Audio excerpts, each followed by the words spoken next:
인사할 때 이렇게 인사하겠습니다. 주님만 바라봅시다. 우리 옆에 있는 분들과 인사하겠습니다. 주님만 바라봅시다. 다시 한번 인사하겠습니다. 표정 너머의 주님을 바라봅시다. 주님을 바라봅시다.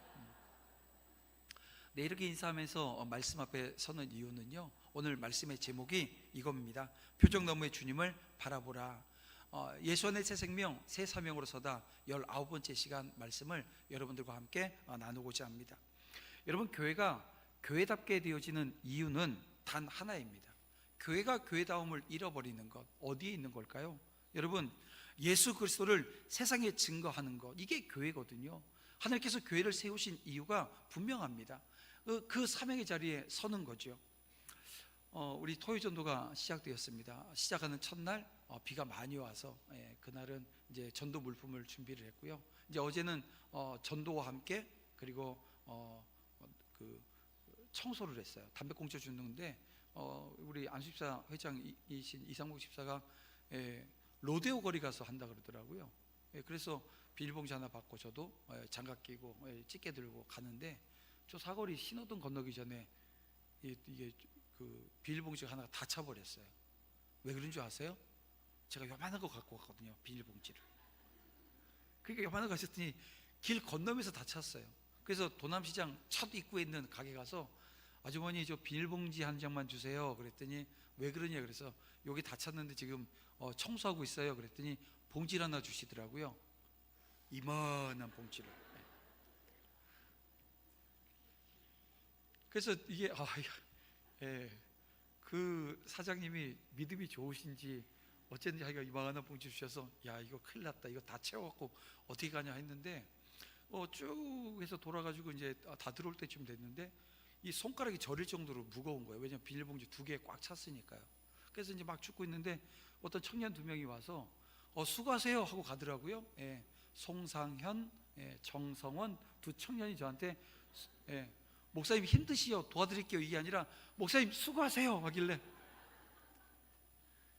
들어오려고 그랬거든요. 저 무겁기도 하고. 그래서 이 또 얘네들이 또 수고하라고 그래서 이거 또 들어가면 안 되겠나 보다, 또 수고해야 되겠나 보다.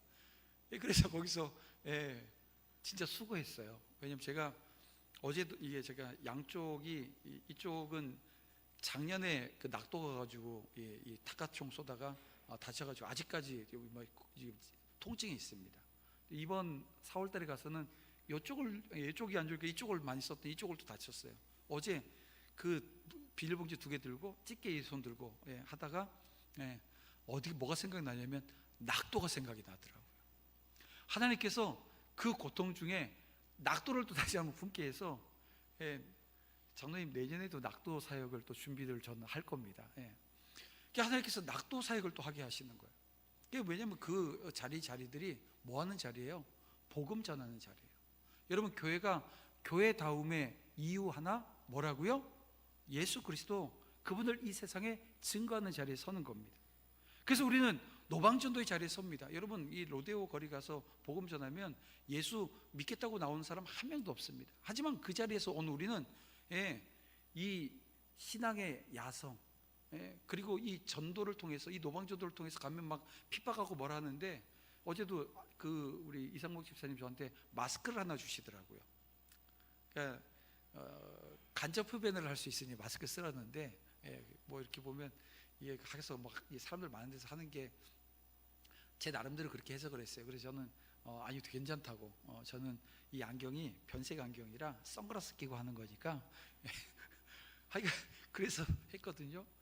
여러분, 노방전도가 그런 겁니다. 노방전도는 여러분 하나님께서 우리에게 주신 은혜를 우리가 나눌 이 마음이 있는지를 확인하는 자리예요.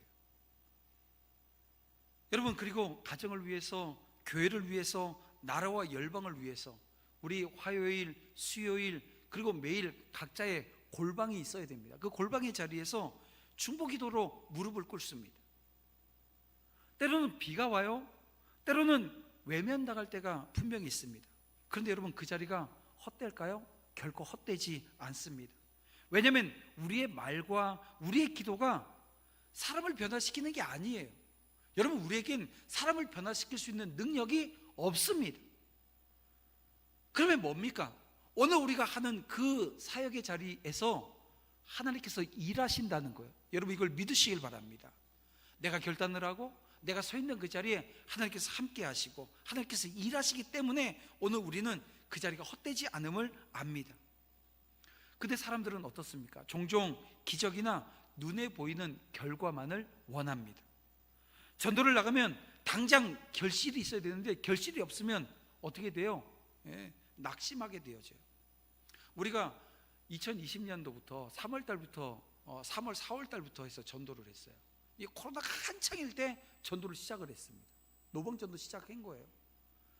그러면서 제가 말씀드렸던 게 뭐냐면 이 노방전도는 이게 우리 빈자리, 교회 빈자리 채우는 게 아니라 하나님 나라 세우는 과정입니다. 우리가 사명 지금 붙들고 있음을 확인하는 자리라고.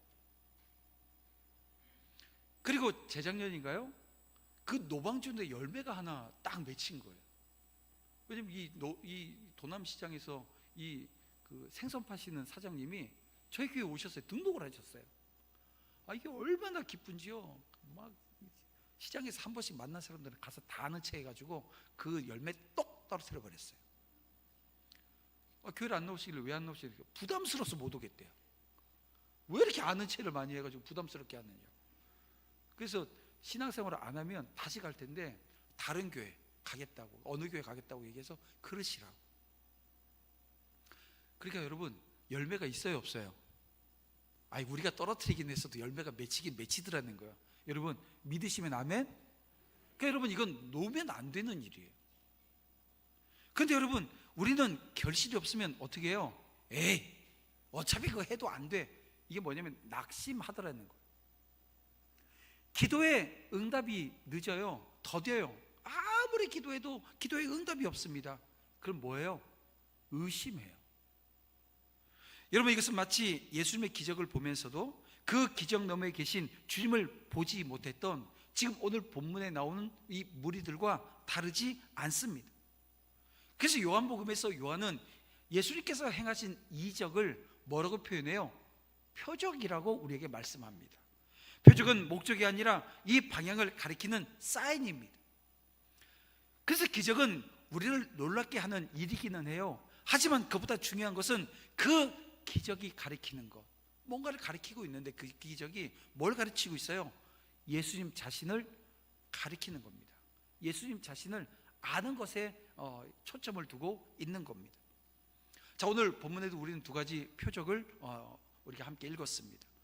보리떡 5개와 물고기 2마리로 5,000명을 먹이신 사건, 이게 이제 15절까지 나와 있는 내용이고요. 16절부터 21절까지는 풍랑이 있는 바다 위를 걸어오신 그 사건을 기록하고 있습니다. 여러분 전자에서 이 오병이어의 사건을 통해서 하나님께서는 뭘 지금 우리에게 이야기하시는 거예요? 결핍을 채우시는 하나님. 여러분 저와 여러분의 인생의 자리 분명히 결핍이 있습니다. 이 돈이 많으면 다 해결될 것 같은데 여기 돈이 많으니까 이제 정서적인 문제가 또 생깁니다. 그러니까 오늘 우리 인생엔 이런저런 결핍이 생겨 있어요. 찾아와요. 그 결핍을 채우시는 하나님, 그 예수님을 우리는 만나게 되어집니다. 그리고 15절 이후에 하나님은 우리의 두려움을 잠재우시는 그 하나님을 오늘 우리는 만납니다. 왜냐하면 그렇게 드러내 주셨으니까 만나게 되어지는 거예요. 그래서 요한이 지금 오늘 본문에서 강조하고 있는 것은 기적이 아닙니다. 그 표적 너머에 계신 하나님, 바로 예수 그리스도를 바라보라, 이렇게 지금 말씀하고 계시는 거예요.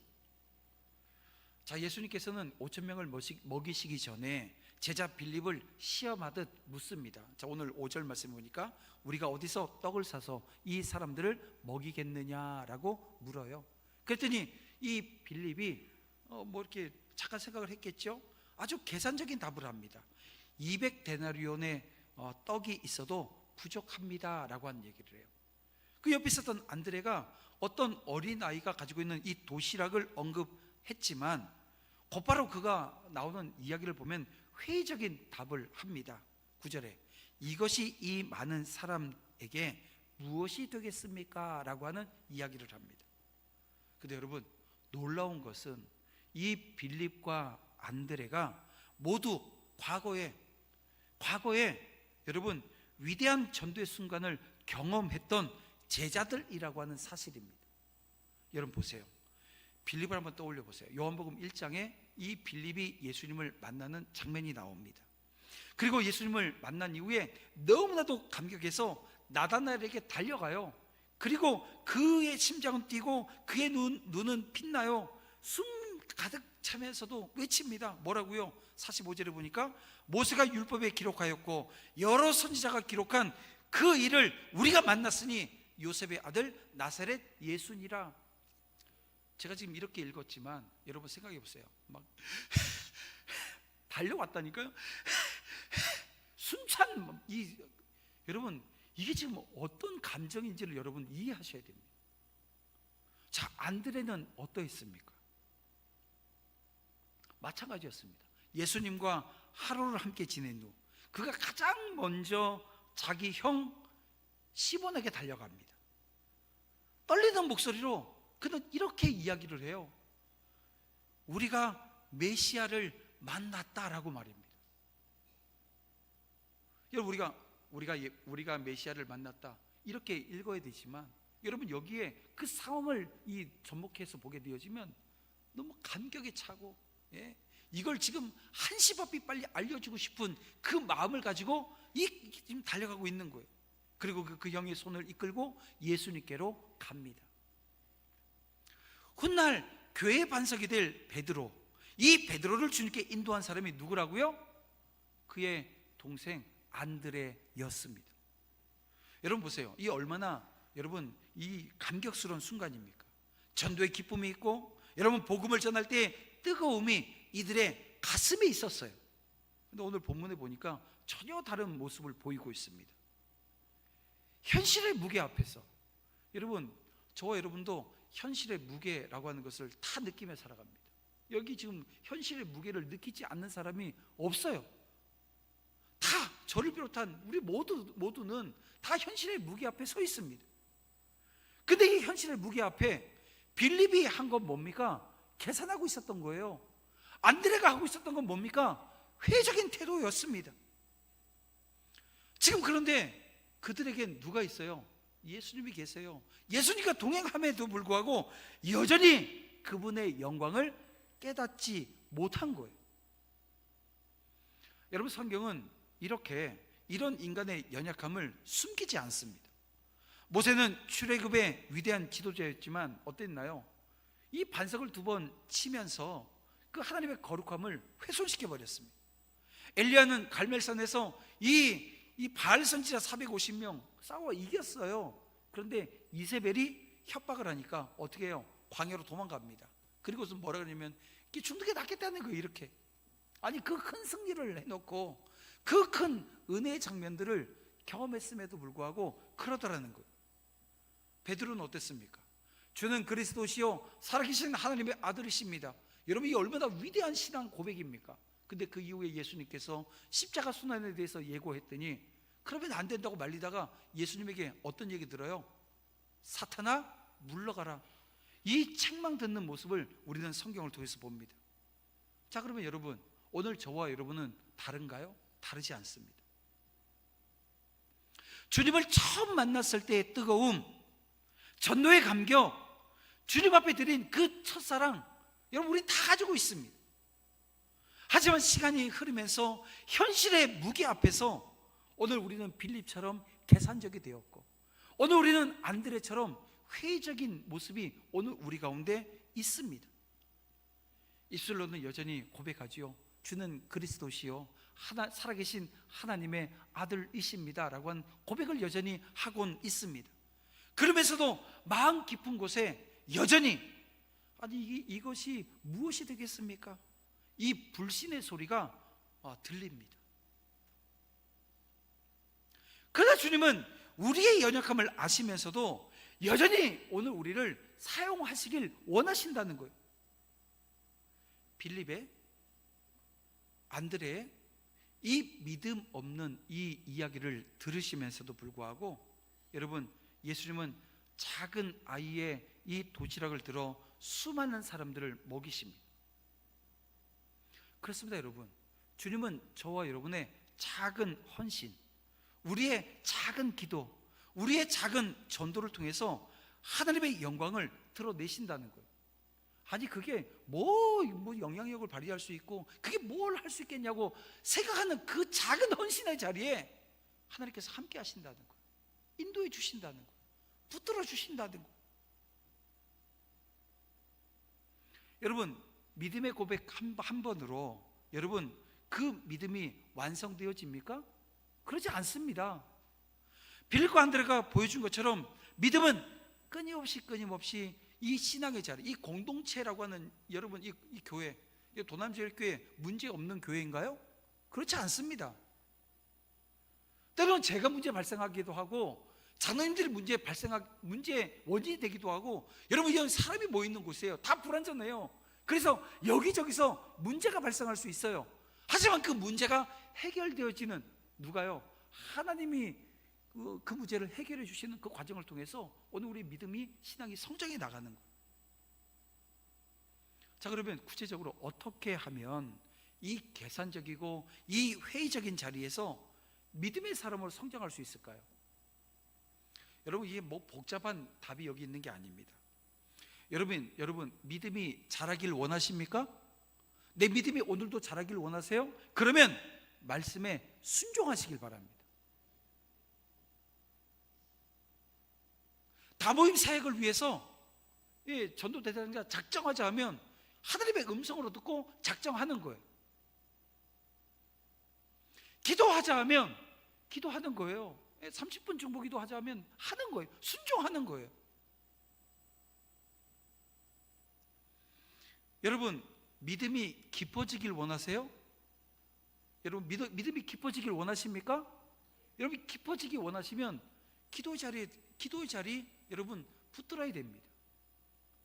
기도의 자리에서 믿음이 깊어지는 거예요. 여러분의 믿음이 그러니까 확장되어져서 주님께서 내 믿음을 확증하는 그 자리는요 다른 자리가 아닙니다. 복음 전하는 자리예요. 여러분 다모임 사역을 위해서 우리가 가장 먼저 해야 될 게, 제가 계속 강조하는 게 뭐예요? 복음 앞에 각성하자는 거예요. 내가 부름받았고 내게 주어진 이 생명이 어떻게 시작되어졌는지 다시 한번 들여다보세요. 감격하지 않을 수 없고 감사하지 않을 수 없고, 이 빌립과 안드레처럼 헐떡헐떡대면서 뛰어가지 않을 수 없는 자리에 오늘 우리가 서게 되어진다는 겁니다. 그래서 그 자리에서 믿음이 확증되어지는, 그럼에도 불구하고 여전히 저와 여러분의 삶의 자리엔 현실의 무게라고 하는, 여러분 우리가 어떻게 하지 못할 것 같은 그 상황들이 놓여져 있습니다.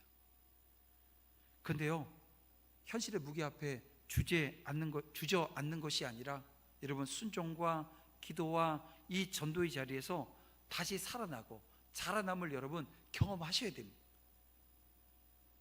오늘 주님은 저와 여러분에게 묻습니다. 너는 나를 진정으로 하나님의 아들로 믿느냐고. 표적에 머물지 말고 표적 너머에 계신 나를 바라보고 있느냐고 물으시는 거예요. 여러분 오직 주님을 바라보는 저와 여러분 되시기를 주님의 이름으로 축원함을 드립니다. 제가 지금 성북구 교회연합회 회장직을 올해 맡아서 가고 있습니다. 여러분 이 자리가요 이제 12월이면 끝났는데 어떻게 가게 되어졌냐 하면, 제가 부임할 때 우리 원로 장로님들이 저한테 목사님 교회연합회 가서 활동 좀 하시죠.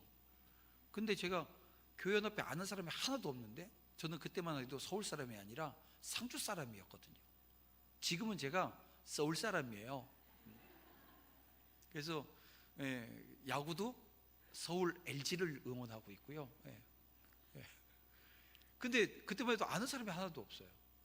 근데 여기 광성교회 정미철 목사님한테 인사를 갔어요. 목사님 제가 이 교회 부임했습니다 하고 또 인사는 해야 될 거 아니에요. 옆에 목사님한테 가서 인사했더니 목사님이 아우 잘 왔다고 전화번호 받았더니 저를 교회연합회 그 단톡방에 초대를 딱 하시더라고. 또 교경협의회 방에 초대를 했어요. 근데 거기 보니까 임원회를 한대요. 여기 아리랑이 여기 그 호텔 있잖아요.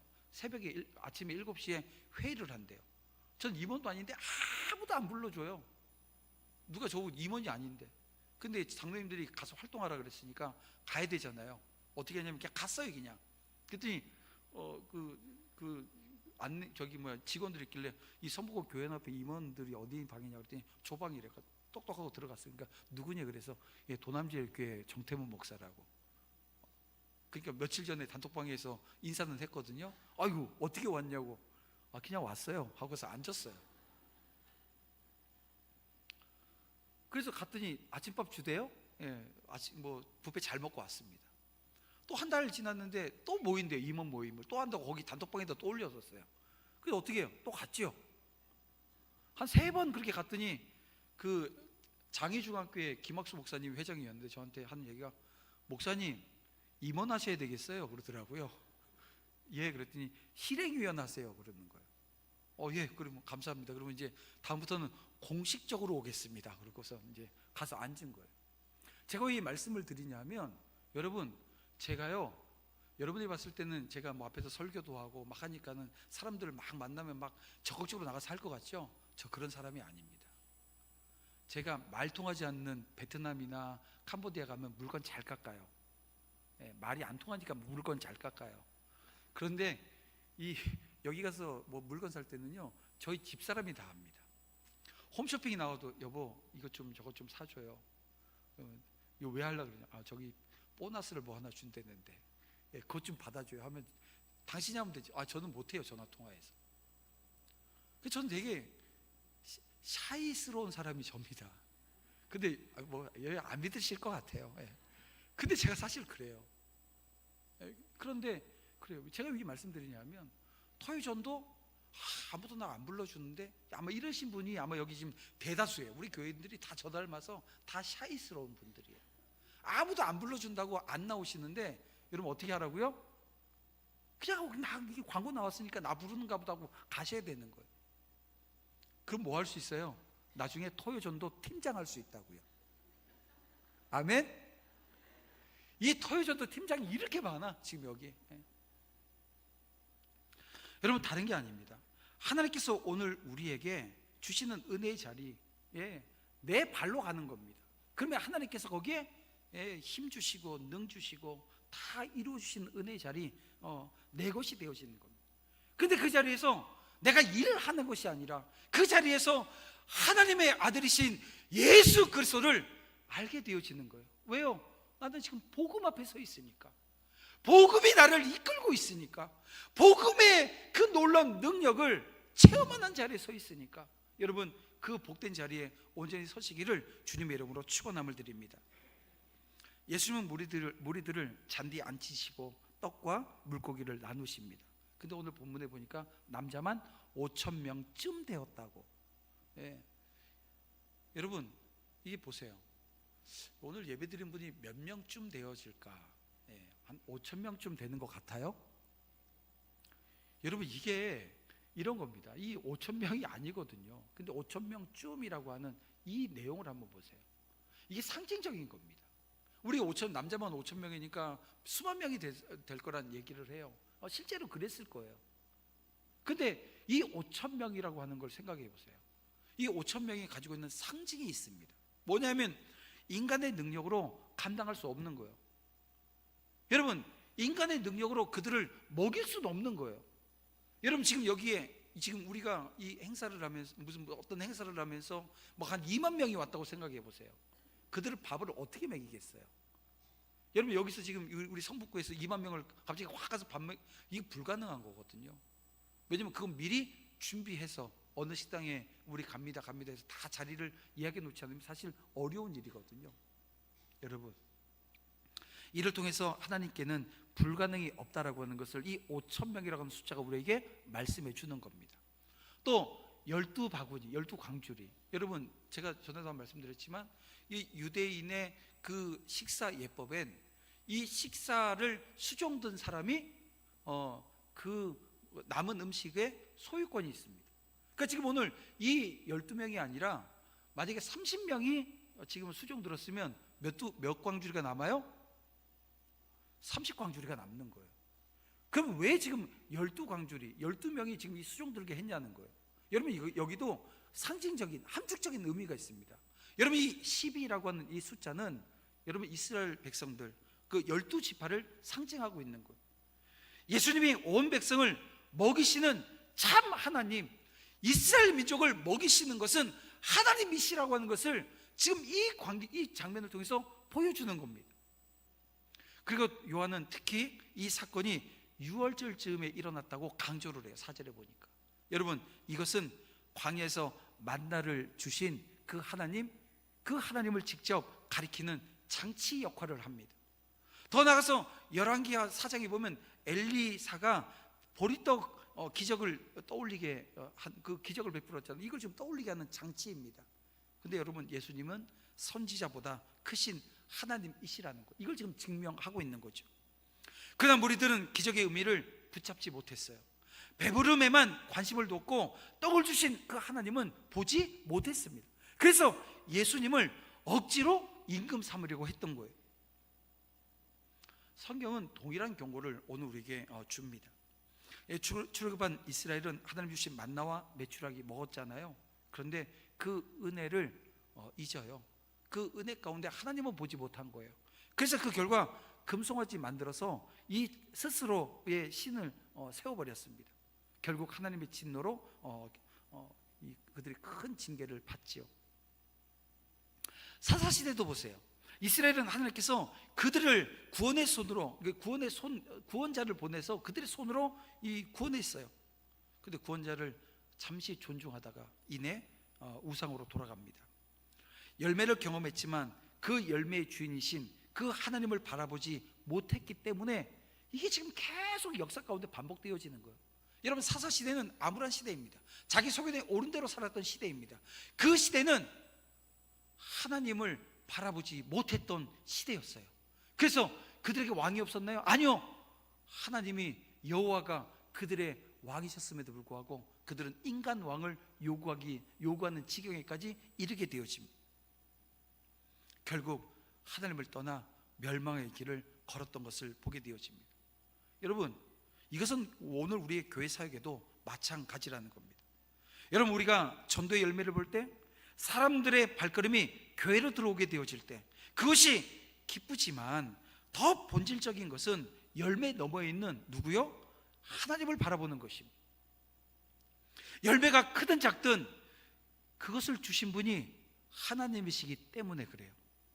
또한 우리가 중보기도의 자리에서 응답을 경험할 때 응답의 기적에만 시선을 고정하지 말고 그 응답을 들으시고 이루시는 하나님께 시선을 고정해야 됩니다. 제가 묵고가 그래요. 묵고한테 가서 제가 이랬어요. 묵고 앉아. 안 앉아요. 이러고 있어요. 저를. 묵고 앉아. 엉덩이 막 이러고 있는 거예요. 근데 제가 손에다가 간식 하나 들고 묵고 앉아 하게 되면 덥석하고 앉아요. 묵고는 누구 보고 있는 거예요? 절 보지 않습니다. 묵고 눈에 뭐만 봐요? 간식만 보이는 거예요. 다시 한번 말씀드리는데 묵고는 사료 먹는 강아지입니다. 제발 다른 음식 좀 주지 마세요. 애가 설사하면 죽습니다. 사랑스러우면 사료 한 포를 사주세요. 싼 거 안 받습니다. 비싼 거 주세요. 저는 싼 거 먹이지만 여러분은 비싼 거 사주시면 좋습니다.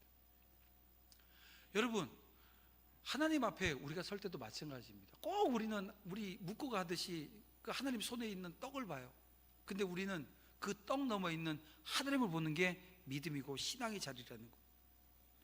여러분, 만약 우리가 열매와 응답만 붙들고 그분을 바라보지 못한다고 한다면 오늘 우리는 오병이어의 무리와 다르지 않습니다. 그들은 떡을 먹고도 예수님을 자신의 욕망을 채워줄 왕으로 삼으려고 했잖아요. 그런데요, 그 순간 예수님은 떠나 산으로 가셨습니다.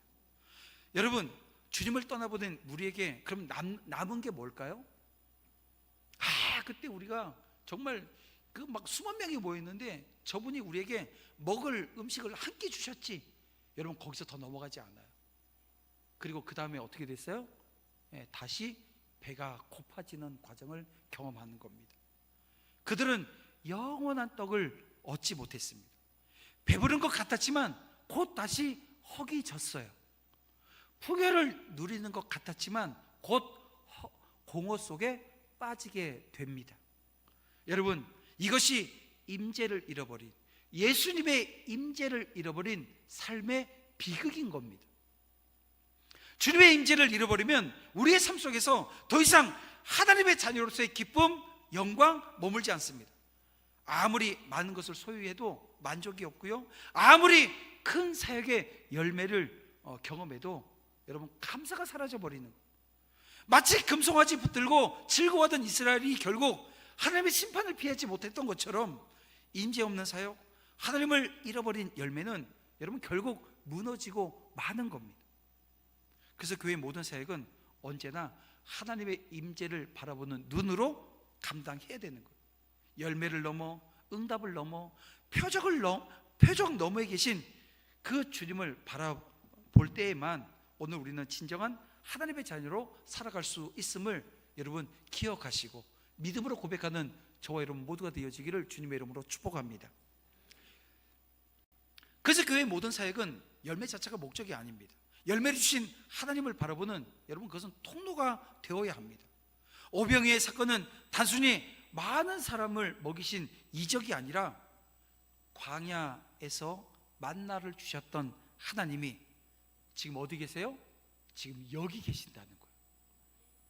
광야에서 만나와 매출을 하기로 반석에서 물을 내신 그 하나님이 지금 이 자리에 함께하고 있다라고 하는 것을 보여주신 거지요.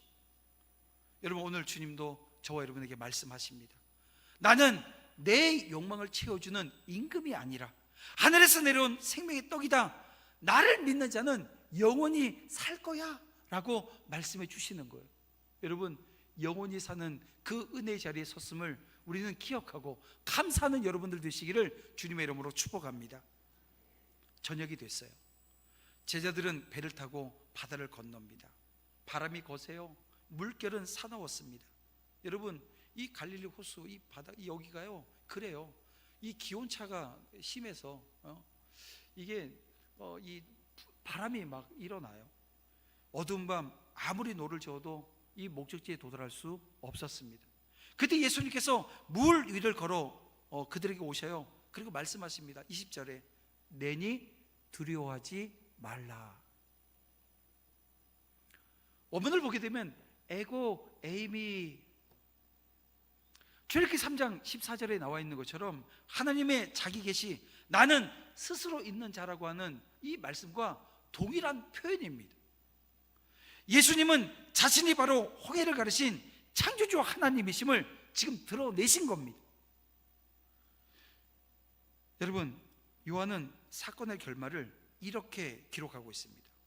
21절 말씀, 이에 기뻐서 배로 영접하니 곧 배는 그들이 가려던 땅에 이르렀더라. 예수님이 함께 하세요. 예수님이 친히 찾아오셔서 그 상황 가운데 임재해 주셨습니다. 그랬더니 어딜 가 있어요? 목적지에 도달해 있더라는 것입니다. 사랑하는 성도 여러분, 오늘 저와 여러분의 삶에도 현실의 무게라고 하는 그 어려움들이 우리에게 있습니다. 어떤 사람은 육신의 질병, 여러분 이 병마의 풍랑이라고 하는 것을 만나게 되어져요. 어떤 사람은 경제적 위기라고 하는 이 파도를 만나기도 합니다. 어떤 사람들은 이 관계의 갈등이라고 하는 것을 경험하지요. 이 모든 것들이 이 죽음의 바다 위에서 우리가 경험하게 되는 것들입니다. 그러나 풍랑 위에 걸어오시는 주님이 우리에게 말씀하세요. 뭐라고요? 내니 두려워하지 말라라고 말입니다. 다윗은 그랬어요. 다윗은 이런 고백을 하죠. 시편 23편 4절에서 사방의 음침한 골짜기에서도 주께서 나와 함께 하심이라. 사도 바울이 사도행전 27장에서 이런 고백을 합니다. 풍랑 속에서 하나님의 사자가 곁에 서 계심을 증언해요. 여러분, 그런 겁니다. 신앙은 풍랑 없는 길을 걸어가는 것이 신앙의 길이 아닙니다. 여러분, 풍랑 속에서도 주님의 임재를 경험하는 길이 신앙의 길인 겁니다. 주님을 영접하는 순간 오늘 우리의 배는 목적지에 이르게 되어집니다. 사랑하는 성도 여러분, 오늘 본문은 두 가지 표적을 통해서 주님의 영광을 드러내고 있습니다. 작은 도시락을 통해서 저와 여러분이 계산적이고 회의적인 그 모든 것들을 넘어서 역사하시는 그 하나님의 아들을 우리에게 보게 하신다는 거예요. 오병이어의 사건을 통해서 이 광야에서 만나를 주셨던 이스라엘의 하나님을 만나게 되어집니다. 풍랑 위를 걸으시는 그 예수님을 통해서 홍해를 가르신 여러분 창조주 하나님이 바로 예수님이시라고 하는 것을 오늘 우리에게 계시해 주시는 겁니다. 그래서 저와 여러분은 여전히 주님 주신 말씀처럼 표적에 머무르지 않고 표적 너머에 있는 그 예수님을 바라보게 되어집니다. 그 주님이 오늘 우리에게 이런 말씀을 주십니다. 35절 말씀. 나는 생명의 떡이니 내게 오는 자는 결코 줄이지 아니할 터이요 나를 믿는 자는 영원히 목마르지 아니하리라. 37절 말씀. 아버지께서 내게 주시는 자는 다 내게로 올 것이요 내게 오는 자는 내가 결코 내쫓지 아니하리라. 40절 말씀. 아들을 보고 믿는 자마다 영생을 얻을 것이니 마지막 날에 내가 이를 다시 살리리라. 아멘. 예, 여러분 이 자리에 서야 됩니다. 오늘 이번 한 주간도 여러분 말씀에 한 걸음 순종할 수 있는 은혜 있기를 원합니다. 한 걸음에 순종하자고요. 중보기도의 자리에 여러분 붙으시길 바랍니다. 한 사람을 향해선 어떻게 해요? 와서 보라고 초청하는 복음을 여러분 전하는 자리에 서야 됩니다. 그대 풍랑 속에서도 임재하시는 그 하나님이 오늘 주님의 음성으로 오늘에게 말씀해 주세요. 내니 두려워하지 말라. 여러분 두려움 없이 한 주간의 삶을 주님께 온전히 의탁하고 다른 게 아닙니다. 말씀과 기도와 전도로 여러분 서겠다라고 하는 결단이 오늘 우리 가운데 있게 되어지면 그 은혜가 우리 가운데 풍성한 열매로 함께 하시는 그 주님을 더 바라보며 갈망하며 소망하는 자리에 서게 되는 것입니다. 여러분 이 자리에 온전히 서시기를 주님의 이름으로 축원합니다. 이 시간 우리 찬송가 288장 예수로 나의 구주 삼고 함께 찬양하며